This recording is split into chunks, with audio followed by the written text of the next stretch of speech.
Pace Ebene, selamat hari Minggu untuk kita semua. Pada kesempatan ini, saya akan membawakan renungan untuk kita semua. Saudara-saudara yang terkasih, Injil yang diperdengarkan kepada kita hari ini mengajak kita untuk saling mengasihi dan mengampuni sesama yang bersalah. Tanpa tindakan cinta kasih, kehidupan manusia tidak akan pernah menjadi lebih baik. Kuasa cinta kasih mampu mematahkan dan mengakhiri rantai permusuhan. Tindakan mengasihi merupakan tawaran yang diberikan Yesus menjadi suatu cara hidup anak-anak Allah. Yesus tidak pernah berkata, "Binasakanlah musuh-musuhmu," karena mereka itu adalah musuh Allah.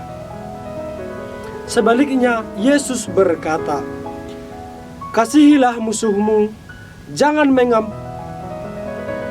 menghakimi, ampunilah mereka." Mengasihi itu adalah tindakan ilahi karena Allah adalah kasih. Maka setiap orang yang tidak mengasihi tidak mengenal Allah. Menjadi pertanyaan untuk kita sebagai anak-anak Allah yang dipersatukan dengan Allah lewat pembaptisan. Apakah kita sudah belajar mengasihi sesama yang bersalah? Seperti yang sudah kita ketahui bersama dalam pengalaman sehari-hari, bahwa mengatakan mengasihi sesama yang bersalah adalah hal mudah, tetapi sulit untuk mempraktekkan. Kasih itu tidak akan pernah terwujud apabila kita terus melihat orang-orang yang melukai kita dan terus melihat luka-luka yang kita alami. Kita diundang untuk meninjau kembali diri kita dan belajar mengolah luka-luka itu sebelum kita mengungkapkan rasa sakit itu kepada orang yang melukai kita.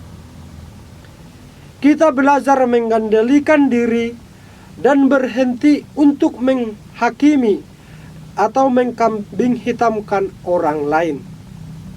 Sebab selama kita masih melihat orang lain itu sebagai musuh, kita tidak akan pernah dapat mencintainya.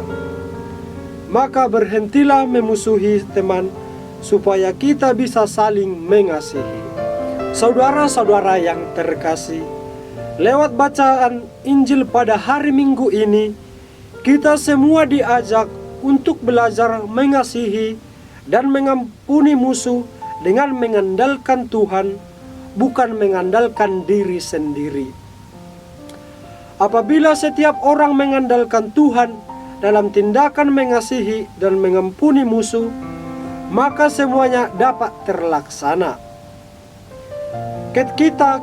Ketika kita mempraktekkan tindakan mengampuni, kita harus mengingat kembali apa yang dilakukan oleh Yesus ketika disalibkan. Dia berkata, "Ya Bapa, ampunilah mereka sebab mereka tidak tahu apa yang mereka perbuat." Melalui peristiwa ini, kita harus belajar dalam situasi terdesak pun kita harus menyempatkan diri untuk berdoa.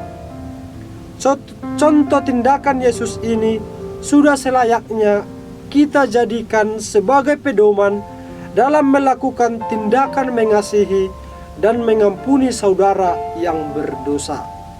Dalam gereja Katolik, banyak contoh teladan yang patut kita tiru dalam tindakan mengasihi dan mengampuni sesama yang berbuat salah.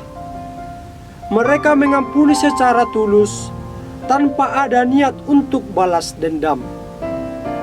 Supaya setiap orang semakin mampu mempraktekkan mengasihi dan mengampuni, kita harus berusaha untuk mengaktualisasikan perintah Allah tentang mengasihi musuh.